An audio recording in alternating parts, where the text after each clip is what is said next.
Dun, dun, dun. Dun, dun, Dun, dun, dun, dun, dun, dun, dun, dun, dun, dun, dun. dun. Whoop, whoop, pop, pop, pop. Whoop, whoop, pop, pop, pop. Wee, whoop, wee. You're good.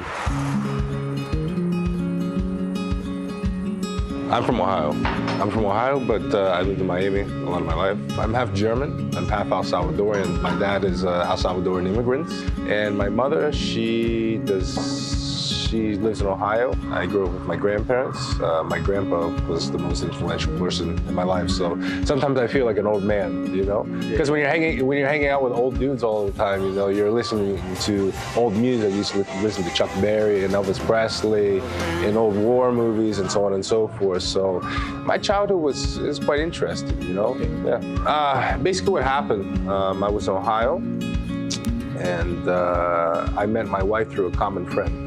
Her name was Yelena, and I met her. She was going to college, and after that she graduated, and she actually was born in Almaty, and she went back to Kazakhstan. I told her I would go to Kazakhstan, I want to be with you, and so on and so forth. Finally, after a year of waiting, she came back to America. I had a business at that time. I was selling cars. I was a little bit entrepreneurial, and I had an offer to work in South Korea. And we were there for 3.5 years. So I was working for the Ministry of Education. We worked for MBC, Moonhua Broadcasting Company. And that, basically it's like recruiting foreigners for studios. And then my son was born. Yeah. What, son was born in Korea? My son was born in Korea, in Bucheon, Jungdo. When I walked into the classroom, history classroom, you know, there's always a map.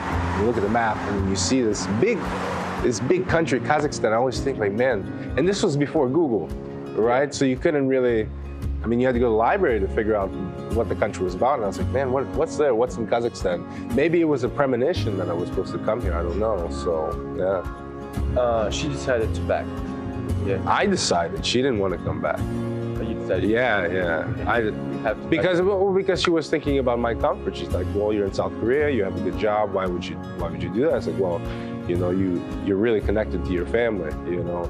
Rather than me, I'm not so connected to my family, but for her, she's really connected. So if my wife is happy, if my son is happy, then I'm gonna come to Kazakhstan. So I came here not just for work, I came for family, I came for the happiness of my family. Я смотрю имя Крис, думаю, что может иностранец какой-то. Иностранец. He's American. You speak English?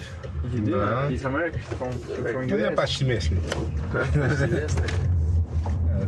I'm a photographer, videographer. I worked for Khabar Network before I worked for Arirang News in South Korea. Wow. Now I work for the Ministry of Media of Kazakhstan. That's so cool. I mean, you're working here. Yeah, The government. yeah. That's so nice. Yeah, about 3.5 years I've been here. Traveling around Kazakhstan. Hey guys, what's up? How are you? Hey, Chris. Hey, this is Jana, this is Jazira, Donna. Hey, how are you? You guys working hard? Yeah. Yeah, pretty hard, yeah? Oh, hey, how are you doing? Yurbulat. This is Yurbulat. This is one of the directors. This is the director here. The recent 13th International Eurasia Film Festival featured nearly 300 international and domestic films. The festival is accredited by the International Federation of Producers Association. So this is the show, it's Stanton Times. We're doing it off a green screen right now. So, like, you know, about the Astana Financial Center, we're interviewing different people, like Kalamyetov and different specialists, and just basically giving their aspects about the future of Kazakhstan. So this is just to start a project, but next year we'll have more funding, hopefully, to have our own studio and so on and so forth. So, yeah, that's what I do here.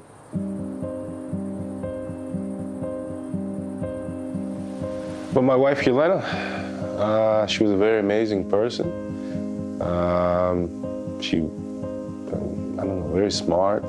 She was very, she was in a family of writers, journalists. She spoke 6 languages. She was quite amazing, but unfortunately, just recently she passed away.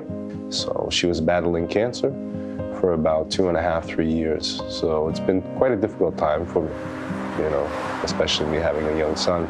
So acute myeloid leukemia is an aggressive form of blood cancer. And they said you have 4 days to live and you have to have chemotherapy. So after that, they gave her chemotherapy immediately. And 3 weeks later, she was cured. So me and my wife, we were in there for 3.5 weeks, and I didn't know if she was going to live. I didn't know if she was going to die. And we just sat there and watched movies, and it was kind of a roller coaster experience because she would have a temperature of 41, then it would go to 36, and then 38, and then finally the bone marrow of her mother had grafted, and she left the hospital, and she was better for about 1 year. And then the cancer came back, and she was only 28 years old. So it was quite tragic because I didn't think that was going to happen, you know. So basically, what I did is I created, like, I'm going to create like basically a collage of my wife. So then when he grows up, that he's able to know who his mother is, because actually, a lot of people they have faint memories of their parents, you know, when they pass away young. So what I want to do is I want to make a video, and you know, basically, you know, show him who his mother was, because she was also an artist. She was such an interesting person. So.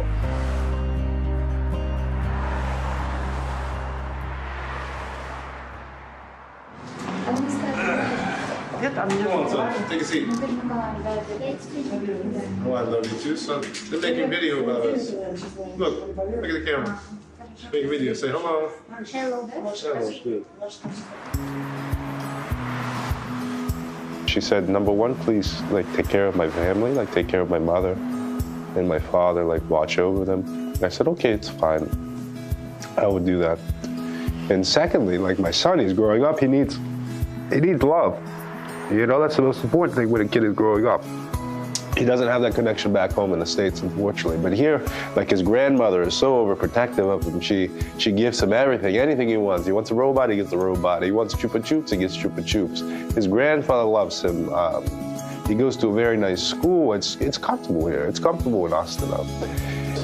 For me, Kazakhstan is a special place because this is where my wife was born. This is the only, you know, memories I have of her. Some good and some bad memories, and also too, because of my son. You know, he has his grandparents here, and he's loved. And I think the most important thing is for a child to be loved. It's not the location that they're at. Even though for me, maybe yes, America in some ways is more comfortable, but Kazakhstan has a special place in my heart, and Fabi's happy. And when your son's happy, and when he's loved, then that's the most important thing. Because as being a parent, you're not living for yourself, you're living for your son or your daughter. So I just want him to be happy, and he's happy right now. So You're happy? maybe in Russian you understand. Ты счастлив? Да. Да. See, he's happy. So.